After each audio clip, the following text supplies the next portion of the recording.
Všemu lidu Československé socialistické republiky. Včera, dne 20.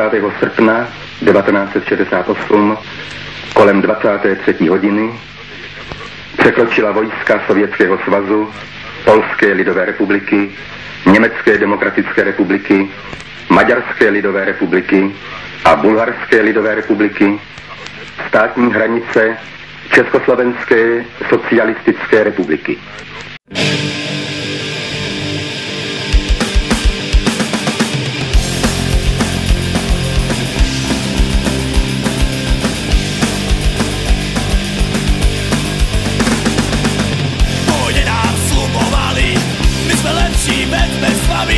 Rozbitý svet plnej kríze a červený vplyv medzi nami.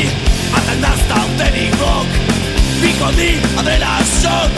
Držaňu mu týchto z rokov, zrazu počul nábor krokov. Od vojsk a luftákov smerujúcich západu obsadili našu vlast, nikto nemal náladu. Vlajky plné bolševizmu viali nad krajinou, v našich očiach slzy. My sme vás sem nepozvali, našu vládu ovládali, ich ideu vnúcovali,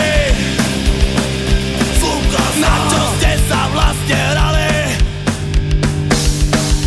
To bol proti, nemal sa dobre, sledovanie v plnom prúde, marxizmus a leninizmus, že vrale to bolo dobré.